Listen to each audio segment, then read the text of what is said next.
Hi guys, I finally got back into playing the game again after being off for the weekend, and I would like to talk to you about my swap into what I like to call a boner warp.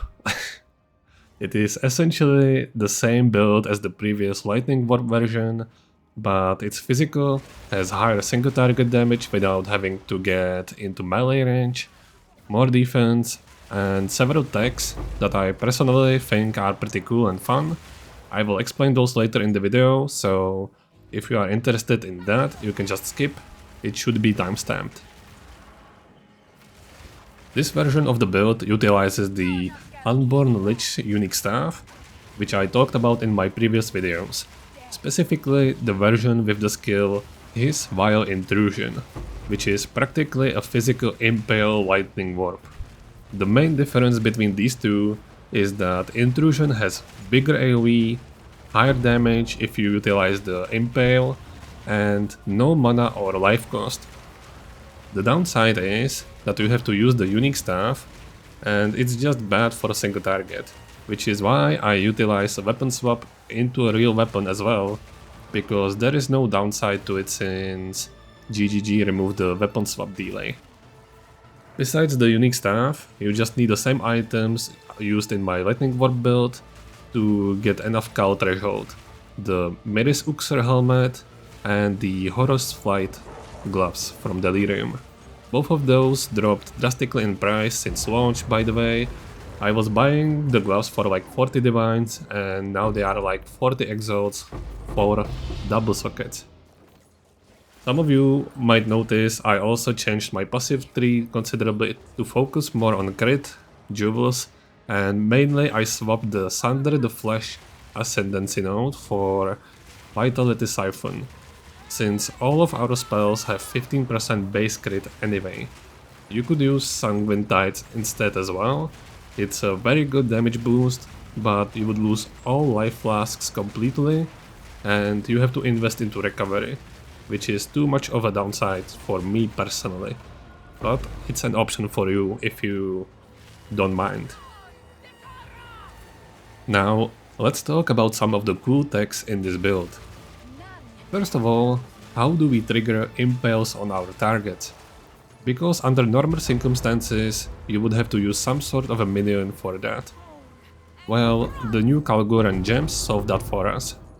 Because all we have to do is put the repulsion curse into the blasphemy setup, and every time we hit something, the repulsion triggers, and since repulsion counts as an attack, not a spell, it triggers impales. I think this is quite clever way to keep the one button gameplay. By the way, repulsion has by default 0.5 seconds cooldown, but we can easily lower that because of Katal's rejuvenation lineage support in Life Remnants, which grants us around 40% cooldown recovery rate, basically for free. The second tech I'd like to talk about is Bone Shrapnel. Bone Shrapnel is a support that is quite insane if you manage to automate it. It deals 25% of the enemy's HP as AoE damage when we kill them if they are pinned. That's a lot of ifs, but the killing them part is quite simple because we instantly cull almost everything besides the tanky rares and bosses. And how do we pin?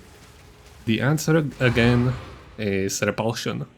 Repulsion by default has a big stun buildup, so we use pin support on repulsion that converts all the stun into pin, and just to be sure it pins, I like to add stun support to it as well. So basically every time I jump into a pack with intrusion, I pin everything around the target, which is also nice defensively by the way, and when the pinned targets die, they also explode, which helps our map clear a lot. You can really feel the difference once you try it out. And that's not all. It has synergy with our single target skill as well. Since I mostly use Bone Cage for single target, and this skill pins by default, if I hit a tankier target like rares or uniques, It usually pins them immediately, and I call afterwards into a huge explosion that clears everything around them. It's more niche, but it helps in situations where you have multiple rares at the same spot, or rogue exiles for example. You kill one of them and they all die. Very helpful while doing Abyss and Breach for example. And lastly, there is a very niche tech that is useful only sometimes, but I think I should still mention it. The Unborn Lich's default skill, Feast of Flesh, eats a lot of corpses around you for recovery. You can support this with Gorge support and instantly refill all your flasks, as long as you have corpses around. You might never use it, but I certainly do sometimes, and it's quite helpful.